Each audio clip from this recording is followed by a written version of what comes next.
YouTube, I'm back again, and this time assessing the state of the New York Knicks right now. So we are in January 3rd, 2013. First time I've said that actually out loud. And the Knicks stand at 21-10 on a two-game losing streak, and I'm happy with what I've seen as a whole because I haven't made a video this pretty much this whole season. I'm happy with what I've seen from the Knicks as a whole this season. I didn't expect us to, be 21-10.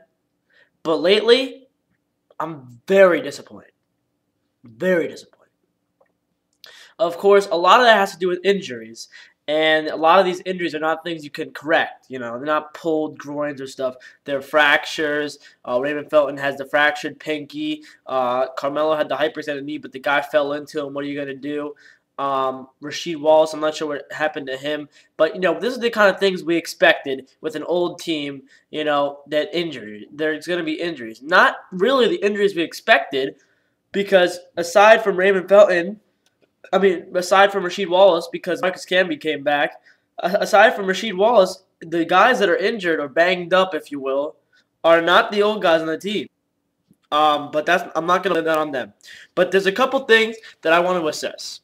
Because last two games, we lost on the road to the Kings, and sure, we had that great comeback, but we lost on a buzzer beater, and there shouldn't even, the Sacramento Kings should not even be within 20 points of us.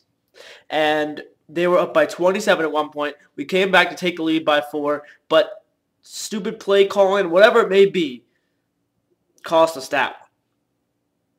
And then, just recently, the most recent game, we lost at home against the Blazers. Another game where they just completely destroyed us in the first half. Three major things I want to assess with the Knicks right now. Number one is showing up. There is so many times when I turn on a Knicks game and I'm so excited to watch the game, and it just seems like they're just walking. They're just walking around the court. It doesn't seem like sometimes in the beginning of the game, at least in the first half, that the Knicks are even playing at the same pace. It almost seems like you have a college team playing against a pro team, and you have the college team is like, what is this? We're not used to this type of play. We're not used to this type of skill. You have guys all year, it's been a problem, guys dunking or whatever it may be and celebrating while the other team runs the court and scores a quick 2. And especially when you're trying to come back from a deficit, that can't happen. That can't happen. Because if you work hard for those buckets to get back in the game, you cannot let them get quick buckets right back. Cannot happen. Second thing, rebounding, and one man in particular I'd like to talk to about rebounding. That's Tyson Chandler. Tyson Chandler, 7'1", tallest player on the team. I'm going to say the most aggressive player on the team. Physical guy, plays angry, plays hard. You're telling me that you can't, whatever it may be, boxing out is not a part of your game? That's unacceptable. What I've seen from him. It kills me to watch the likes of DeMarcus Cousins, LaMarcus Aldridge, who else on the boards against him this season? Oh, the Lakers were all over us. This can't happen. I understand that sometimes you're on an island when it comes to rebounding, but our team, frankly, is pretty bad at rebounding. And it has a lot to do with you not putting your body on the biggest man out there. LaMarcus Aldridge grabbed 14 boards the other night. 14.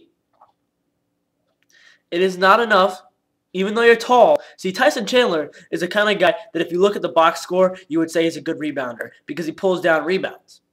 But it is not cool and not all right when you're just standing there near the basket hoping the ball comes to you.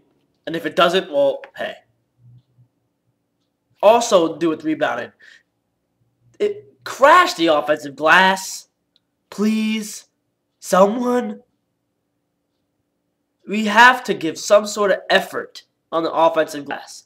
We're taking a lot of jump shots, and that's fine because they're going in most of the time. But you cannot have no one down there. There's been times where it's 4 of 3 or 4 players on the other team fighting over the rebound because there's no one down there for the Knicks. If Tyson Chandler is not in the paint to start with, there will be no one on the offensive glass when the shot goes up. As a result, too many one-and-dones. As a result, when you come out a little cold, you might get down by 15 or 20 points, which is frankly what happened against the Kings, but not even. That brings me into my third topic, which is the defense.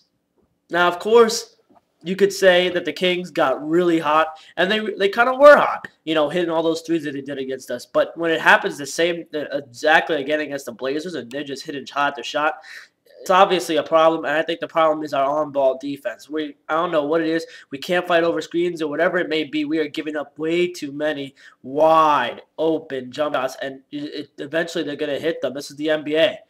Wide-open jump shots, that's not what they get paid for. They get paid to make covered jump shots 40% of the time, which means they're making their wide-open jump shots probably around 75%. I like the team. I like who we have on our team. I think Jason Kidd is one of the best additions that we've made since I've been a Knicks fan. Love what he does for the team. In fact, he hides sometimes the ill effects of other players on the floor. He hides it. And I like that about him.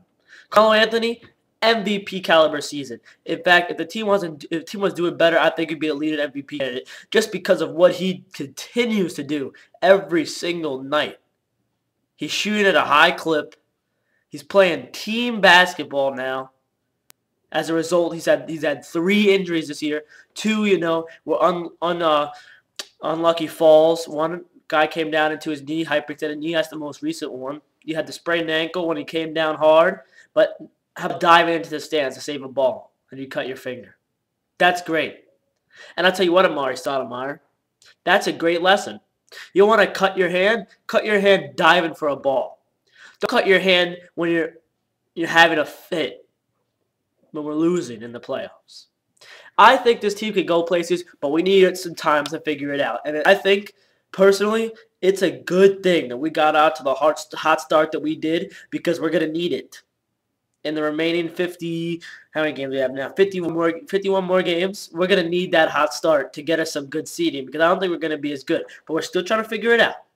Could take a month or two. Got to be patient. I'm trying to be patient.